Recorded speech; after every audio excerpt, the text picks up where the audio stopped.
Playoffs? Don't talk about playoffs. You kidding me? Playoffs?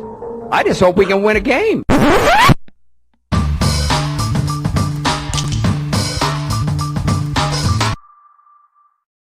Welcome to the very first episode of Q&Ace. This is New Stripe City, a YouTube channel for diehard Bengals fans. I'm your host, Ace Boogie. This is a new segment that we're kicking off this week where I wanted to get the fans involved. I wanted to get you guys involved. I wanted you guys to be able to ask me questions, do somewhat of a mailbag, something different though. I didn't want to just read tweets off of a prompter or anything like that. So we came out with this new segment called Q&A. If you're new here, welcome to the channel. We do all kinds of news-related, Bengals-related stuff here, whether it's interviews, whether it's updates, any kind of analysis, film breakdown, we do it all here. This is the Q&A segment. Welcome back to the diehard Bengals fans that are the returning subscribers. If you're new here, please be sure to like this video. Also, be sure to subscribe. The button is right underneath this video. And then there's also a link in the description. And I pointed to the wrong side there. I got to get this right. All right. So we'll go ahead and let you know how you guys can submit it. And then we're going to get into some of these questions. So pay attention to this video because you can make an appearance on this channel. So check this out. Here's the instructions. So the first thing you're going to want to do is download the Flick Sports app from your app store. Once you do that, you're going to get prompted to log in. There's a bunch of different ways that you can log in. Choose whichever one suits you. Once you're in the app, you're going to have to add the New Stripe City Flick group. So you'll see that. You'll be able to search for it. Once you're in, you're going to want to find what is called the Q&Ace chat. Next, you'll want to read those instructions there. You want to submit a video here. You also want to give your name and where you're from and keep it between 15 to 30 seconds. And please, no profanity. Once that's done, you'll go ahead and submit that. I will get it and I will post your video on the show. Thank you. All right. So those are the instructions. It's that simple. So we started this last week. If you're not following me on Twitter, follow me there at New Stripe City, but you submit them through the Flick Sports app. I can't stress that enough. Now, we still will answer some questions from people in the chat, but there has to be a super chat. If it's not a super chat, then you can only submit them through the Flick chat because we want to get the videos there. We want to make this kind of an exclusive thing for you guys. So without further ado, we're going to start off with our first question. Who dey? I'm Jason at Spokane, Washington, and my question is, if the Bengals don't win more games, is Zac Taylor going to get sacked? Because it is the head coach's job to lead the team, even through a transition like they're going through now. And, you know, you can say, hey, we got injuries. Well, you know what? We get injuries every year. It's football. It happens. What do you think? Is he going to get sacked or is he going to get a third year? Well, Jason, I appreciate that, man. Appreciate the support there. Is Zac Taylor going to get sacked? I think it's possible, man. It really depends on how many wins this team garners at the end of the season. I think that he's definitely improved some of his play calling deficiencies. There's still been a lot of drama, however, on his coaching staff. And I honestly think if he does get sacked, it's because he hasn't won games. And I think the second reason would be because he refuses to sack some of his coaching staff members. Lou Anarumo.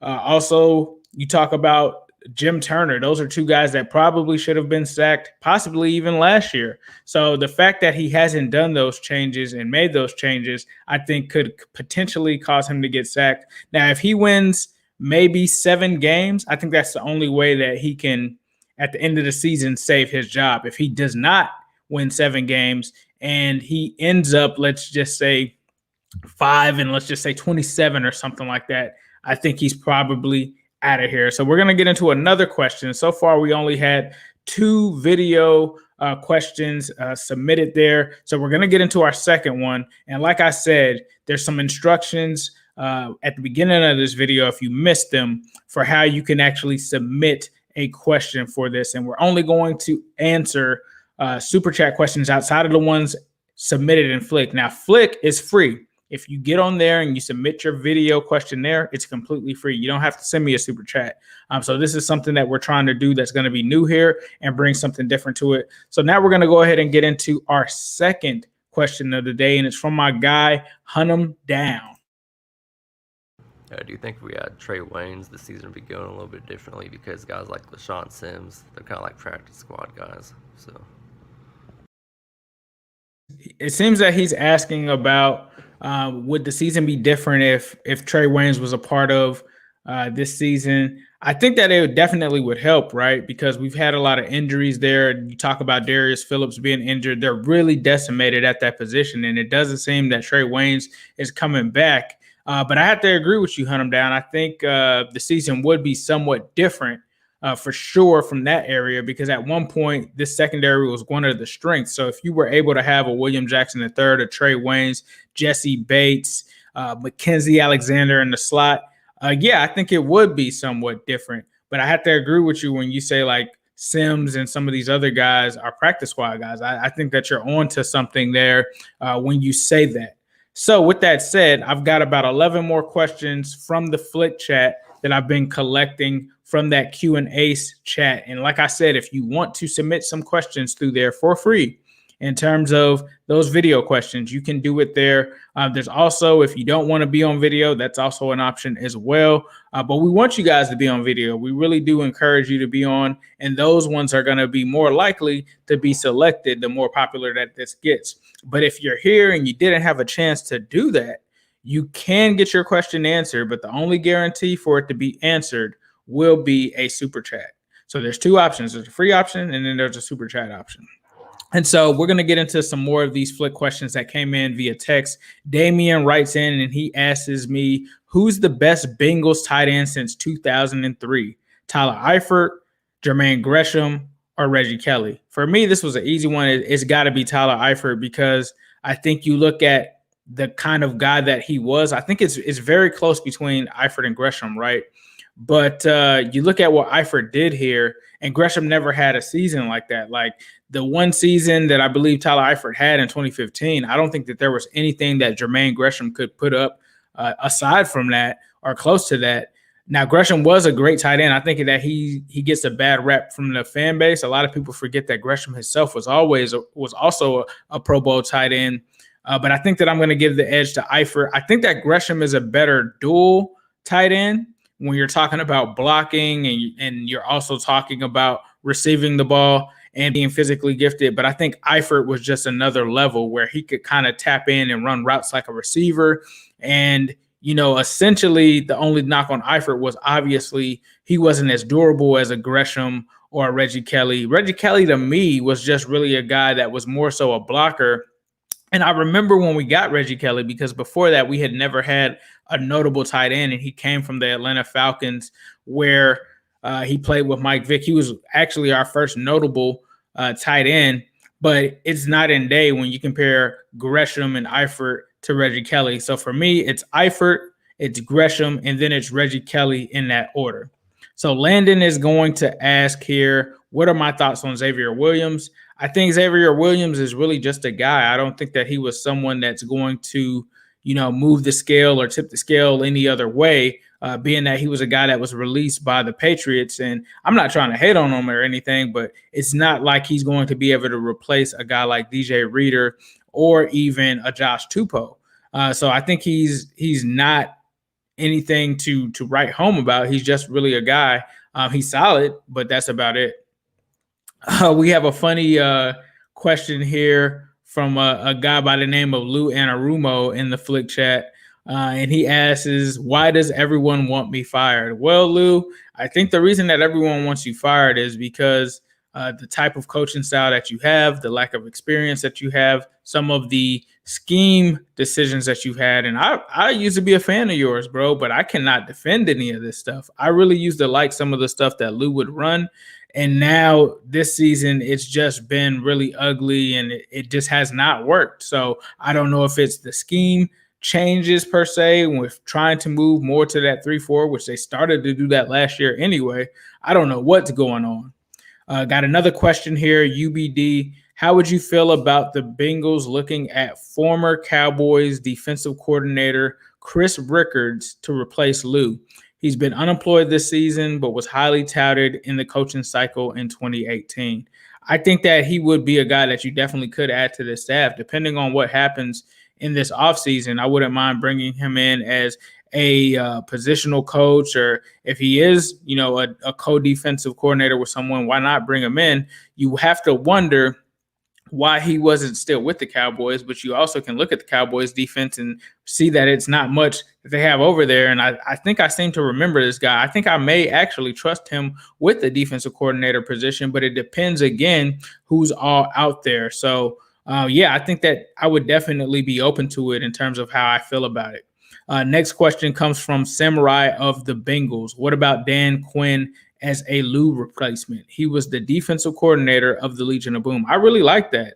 I think that that's a great idea. I think Dan Quinn, he comes with a wealth of experience. He's been a defensive coordinator before. He's been a head coach. And usually when you see guys that don't work out as head coaches, they go back into those coordinator roles. And so obviously he was responsible for building the Legion of Boom. I would love to have him in Cincinnati. I would think, though, that would mean that you would be moving back to a 4-3. So I wouldn't be opposed to that. I think that we do have the personnel for the 4-3. It just really depends on what you have at the end of the season. And now with Carlos Dunlap out of the locker room, that kind of muddies the water there. But I would love to have Dan Quinn as the defensive coordinator. Hunt 'em Down 5 also submitted a text question here, and he asked, what do you think will happen for the Bengals to beat the Titans? I think he's asking, what do I think should happen for the Bengals to beat the Titans? And in that aspect, I think that there's a lot. They're gonna have to do a lot, bro, especially when it comes to the injuries that they're dealing with. You're talking about 3 offensive linemen that are starting out. You're talking about Joe Mixon out. You're talking about potentially Darius Phillips out. But if you want to have a chance against the Tennessee Titans, Joe Burrow is going to have to be on fire. The Titans haven't had the best defense this season. You're going to have to keep him upright. You're going to have to make sure that you keep that pass rush, which isn't that good, away from him. And then you're going to have to stop Derrick Henry. I mean, and that's easier said than done. No one wants to tackle Derrick Henry. I've honestly been worried about that for the longest. So we'll have to see. So we have a super chat here from my man, Aaron Shockey. Shockey, the way that this is going to work is if you do submit a super chat, you can literally ask a question and it will be guaranteed. If you're not, you have to go and submit that question through the Flick chat, and then we'll read it on there. And you can do that for free. So whichever way you want to do it. But Aaron, I'll be on the lookout for your question, because I don't want to gyp you of your $5 there. We appreciate that. When you can, please submit your question in there and we will come back to it. But I think that you have to stop them by doing that. And if you can't stop Derrick Henry, if you can't score against this defense, then you're not going to be able to win that game. And you also have to shut down A.J. Brown as well on the outside with William Jackson. That's a tall task. So that's what they have to do in order to beat them. So Aaron Shockey has submitted his question via Super Chat. Do you think that there is a chance, if Mike Zimmer becomes available, that we would pick him up as a head coach or coordinator position? I think that it would be good for both sides for him to come back as a defensive coordinator. I even think that you even look at him as a head coach, but if he's willing to take that defense coordinator position, I think that you bring him in.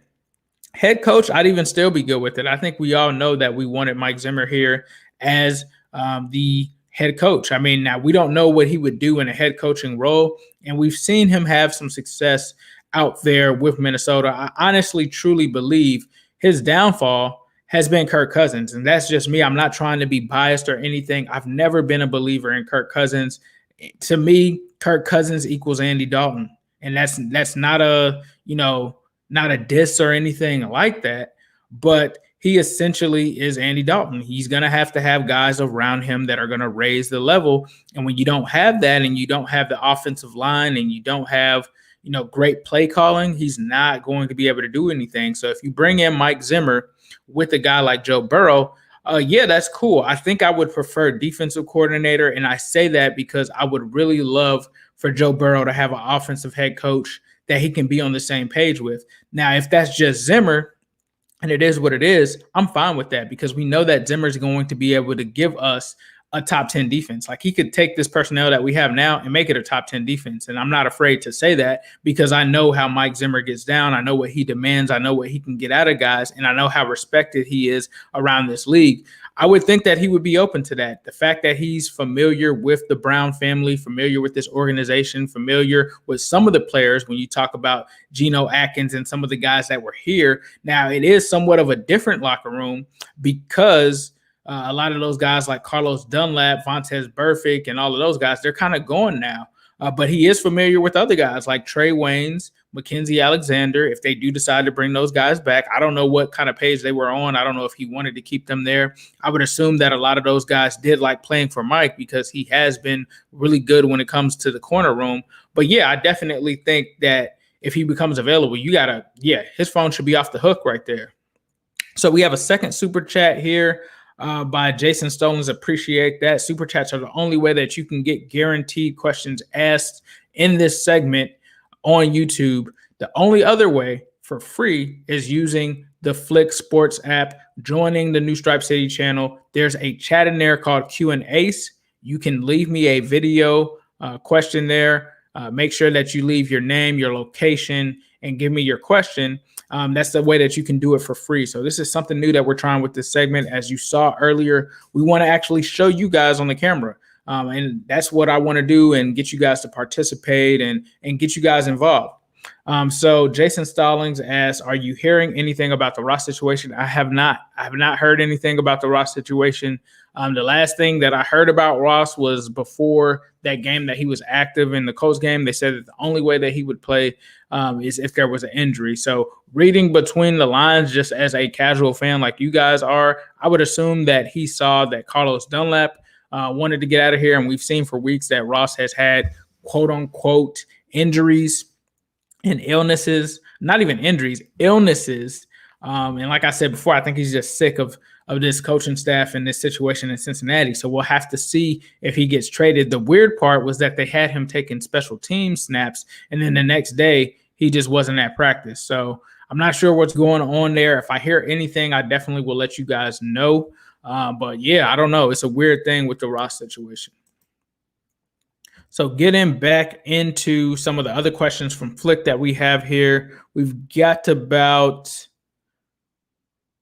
5 questions left here. So the next one I'm going to get into is from Gitlow, and he's asking, is it so hard to give this coaching staff 3 years with the personnel they need for the schemes they want to run before we dig their graves? Gitlow, that's a great question, right? Because, you know, most people don't want to punt on a staff before they get their personnel, before they get their scheme in, before we write them off, right? And I think, to me, when I look at what's going on, you're right. You do make a valid point. Like, do we need to give them at least 3 years? Yes. But the issue that I have is if you're dealing with a coaching staff that's super experienced, yeah, I think that you can trust in them to turn this thing around. Like, even if you were to bring in a Rex Ryan or something like that, you know that Rex Ryan knows what he's doing, at least on defense. We're not going to talk about offense, but we know that Rex Ryan as a defense coordinator knows what he's doing. And we know that he primarily runs the 3-4. And so, yeah, if it was someone with a resume like Rex Ryan or something like that, yeah, I think that you give them the benefit of the doubt. I think that you give them a chance to build on the talent and stuff like that. But this is the thing. This team's already talented. So it's not a talent issue. It's not like you're going into the Arizona Cardinals situation last year where you've completely gutted the team and you're building from a brand new foundation. This is a team where you have AJ Green, you have T. Higgins this year that you drafted with your staff. You have Joe Mixon. You have Joe Burrow that you drafted. You got a quarterback. You've got plenty of players that you signed in the offseason. None of them have stayed healthy, but you went out and signed them. And to me, the results should just yield more than one win at this point. And I think it's a difference where if the Bengals had been in a situation where they felt like they were close to winning, then yeah, you give them a chance. And if you've got like 6 wins right now, or not even 6 wins, but if you got 6 wins, and when I say 6, I mean combined from last year and this season, which he's 3-19 right now. I think if you have 6 or something like that, at this point. I think that you give him the benefit of the doubt because he'd probably be able to go out and beat the Jets. He should, the Giants and all of these other teams that are kind of weak. Then, yeah, I think that you do give them a third year, but I don't think that you're going to see that from them. And I think that it would only slow us down. It would only slow Joe Burrow down if they don't make a move, if it doesn't work out this season. So for me, yeah, it is kind of hard to give them 3 years if we're not seeing any benefits from the decisions that they've made. We haven't seen the benefit from the decision for them to bench Carlos Dunlap. The result has been no sacks in 2 games. The decision to not really play Geno, that has not yielded benefits. The frustration that we've seen from players, that has not yielded benefits. And if that's going to mean moving on from these good players in order to wait for this coaching staff, no, I'm not doing that, because a good coaching staff can come in and work with the players that are here. And it's not, to me, at least on the outside looking in, and I'm not talking about from a front office aspect, it doesn't seem like it should be this hard to come in and do that. And the first thing that Marvin Lewis said when he left this team was that they had to fix the offensive line. They really didn't do that outside of drafting Jonah Williams. That wasn't going to be the end-all, be-all to save this line. We've seen that this season. He's not the end-all, be-all, and that's no knock on him or anything, but this isn't a one-man job that you can rehab this line off of. And so you also saw in year 2, they made decisions to not really improve the line as much as they should have, and they're trying to learn on that right now by scooping up guys. But that's stuff that should have been done and handled already, because I think that plays a huge factor in it. So not to get too long-winded on that question, that was a great question, Gitlow. And now I'm going to move into your second question, where you asked, would you offer Geno Atkins in a 7th round pick that we just got for Carlos Dunlap for Quinn Williams? That's a great question. However, I'm going to say no to that, because that would be a very expensive move. I don't know what Geno's hard cap situation is, but I'm pretty sure that it's expensive. And we heard yesterday that Carlos Dunlap actually gave some money back just to make that trade happen. That's going to be a lot for Geno. And then you also talk about whatever Quinn Williams would be owed. I think that that's a tough ask. And for me, if you're talking about Geno in a 7th rounder just straight up for Quinn Williams, essentially you're saying that you're going to trade Geno Atkins and Carlos Dunlap straight up for Quinn Williams. Nah, I would not do that. I would definitely try to keep Geno at this point, or try to shop him for something else if that's what you're going to do. But I don't think that he's in a position to really be moved right now. But I would try to go after Quinn Williams, though. But obviously, you're not going to get him for a 7th round pick. I would probably dangle out that 3rd and see if they would bite on it. And if not, I would just probably move on. But I would love to have Quinn Williams here, not at the cost of Geno and Dunlap for Quinn Williams, because Quinn Williams hasn't even made the Pro Bowl. Even though he is a very young and somewhat talented guy, he still hasn't shown it. So I'm going to move on to the next question here from Shawnee from the Flick Sports app. In the New Stripe City chat, he asks me, would you rather keep Zac and hire a proven defensive coordinator like Mike Zimmer, or start with a new head coach like Eric Bieniemy and trust his staff picks? That's a tough one there, right? Because you'd have to wonder what that relationship between Zac Taylor and Mike Zimmer would be like. Do they know each other? Are they respected? Are they familiar with each other?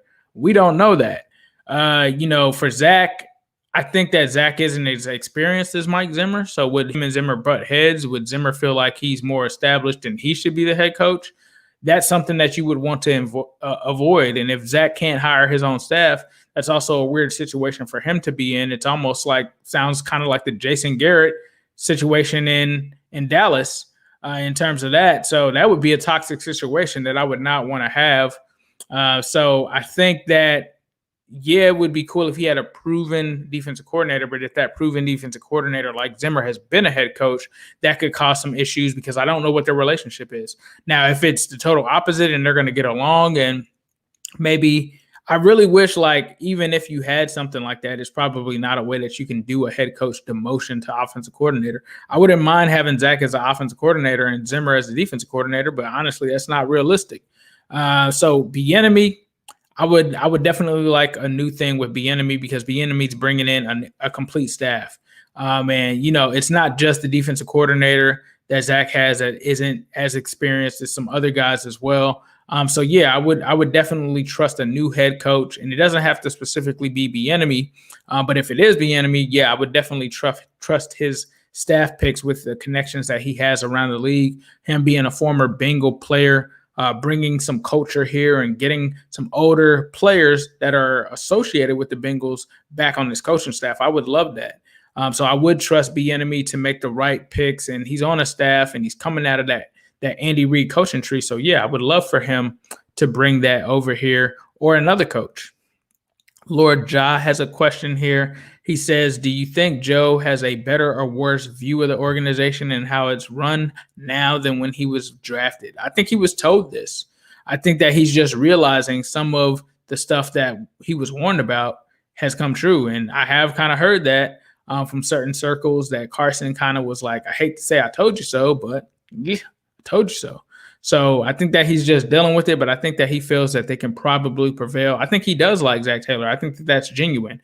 And when I say that, I'm talking about Joe Burrow. I don't have any sources next to Burrow, so I can't tell you guys anything about what's going on from his mind. That's the only thing that I heard was about Carson saying, I hate to say I told you so, but I told you so, in terms of the way the organization is run.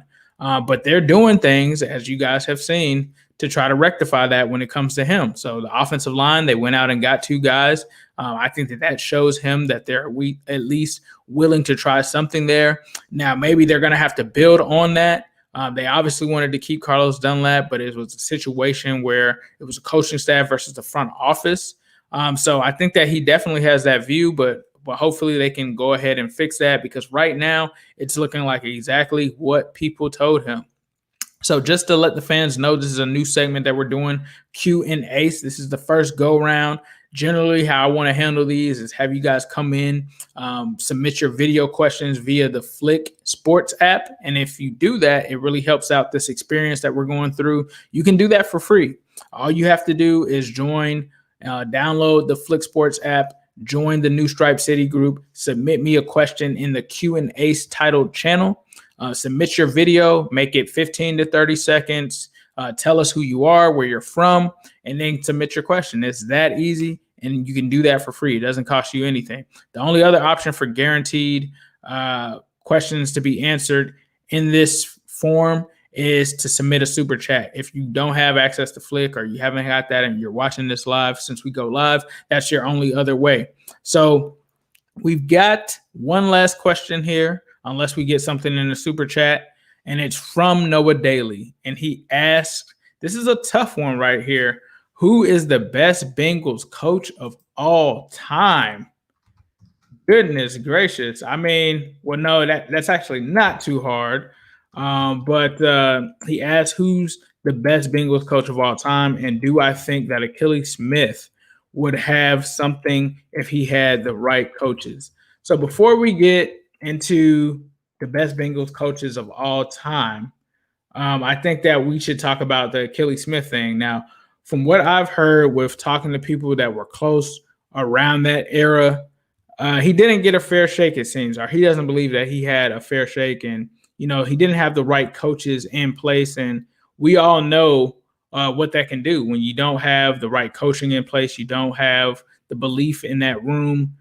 Things can totally go a different way. I think maybe if he had some of those, the right coaching and stuff in the right environment, then maybe he could. But for me, I think that he was a guy that could work out. I mean, I think that we've kind of seen that, but his career unfortunately played out how it did. So I think when we're talking about the best coaches of all time, that's a very tough one to come with. But I will probably say this may have to involve people before my time, because you guys know that I really watch the worst Bengals coaches and then I watch Marvin Lewis, but it's not Marvin Lewis to me. I can't say that it is, because Marvin Lewis never won a playoff game, right? And so I think it comes down to 2 coaches in general. I think it comes down to actually 3 coaches. I think it comes down to Sam Weiss. I think it comes down to Forrest Gregg. And I think it comes down to Paul Brown. It's tough, man. It's tough. You know, you talk about Paul Brown, and I'm just looking at some of their accomplishments here. Look at this resume. Paul Brown, inducted in the Pro Football Hall of Fame, 2 AFC Central Championships, 3 playoff berths, and 2 NFL Coach of the Year awards. Then you look at Forrest Gregg. He gets to the AFC Championship. He gets 1 AFC Central Championship, 2 playoff berths, and then he's the Coach of the Year. So you're talking about, and that was a guy that I believe got to the Super Bowl. And so then you look at Sam White. She's got 1 AFC championship, 2 AFC Central championships in 88 and 90, 2 playoff berths. And then you look at their winning percentage. Paul Brown, 49.5%. Forrest Gregg, 56%. But Forrest Gregg only coached for 3 years, right? And then you've got Sam White. He's got 48%. So it's tough, man. I probably would say if it were me, I'd probably go with, man, that's tough. Because Paul Brown's a Hall of Famer. He's a legend. He's got 2 AFC Central championships. This resume is tough, bro. This resume is tough. Hold on. Let me do some additional research. Let's see. All right. All right. So let's see. Both of them, obviously, we lost both of them to the 49ers. So 81, let's see who was coaching then. So Forrest Gregg got to the Super Bowl in 81, and then Sam White. So both of them got to the Super Bowl, even though this is tough, bro. This is tough. The fact that this guy got to the Super Bowl, he had 2 AFC Central championships. He's not in the Hall of Fame, but I'm going to go with Sam White. That's a tough one. But if I had to rank them, I think that it's Sam White, Paul Brown, and then Forrest Gregg, and then Marvin Lewis. Right? It's that Dave Shula's definitely not making that list. I'll tell you that. And neither is Bruce Cosley, and neither is Dick LeBeau.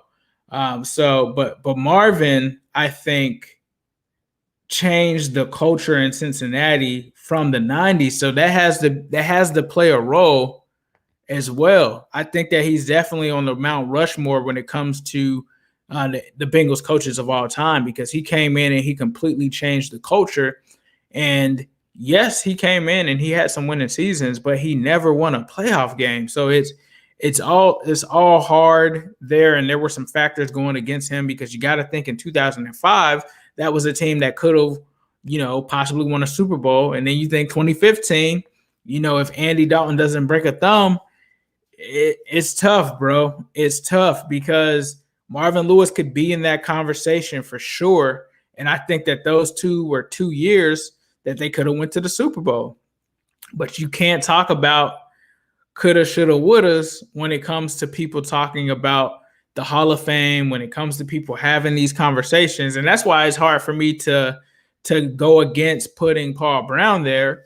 But the fact that he didn't make a Super Bowl with the Bengals is tough. But he innovated the game in so many ways, though. So there is no NFL really on how it's played today without Paul Brown. So it's really a tough one. That's why I got Paul Brown at number 2. I guess I got to go with Sam White. I guess I got to go with Sam White at the beginning. So that wraps it up for Q&A. So I appreciate you guys for coming in and rocking with me. We're going to keep doing this. We'll be doing this next week. So if you haven't had a chance to submit your video question, if you want to make an appearance like you saw a lot of the fans did, we would love to have you guys here. It's completely free. Download the Flick Sports app. Download it. Join the New Stripe City Flick channel, and then go into the Q&Ace channel and chat. Submit your video there. I got you. It is guaranteed for your question to get answered if you send a video, you follow the instructions and do that. If you can't do that, The only other way to submit your question and get it answered is with a super chat here live. So I'm going to go and show you guys this last video one more time for the instructions for those who may have missed it. And then we'll go with the outro. And, this will be the first episode of Q&Ace in the books. Let me know if you guys like this segment. Please be sure to like this video. Please be sure to subscribe. I'm Ace, and this has been Q&Ace. So the first thing you're going to want to do is download the Flick Sports app from your app store. Once you do that, you're going to get prompted to log in. There's a bunch of different ways that you can log in. Choose whichever one suits you. Once you're in the app, you're going to have to add the New Stripe City Flick group. So you'll see that. You'll be able to search for it. Once you're in, you're going to want to find what is called the Q&Ace chat. Next, you'll want to read those instructions there. You want to submit a video here. You also want to give your name and where you're from and keep it between 15 to 30 seconds. And please, no profanity. Once that's done, you'll go ahead and submit that. I will get it and I will post your video on the show. Thank you. Playoffs? Don't talk about playoffs. You kidding me? Playoffs? I just hope we can win a game.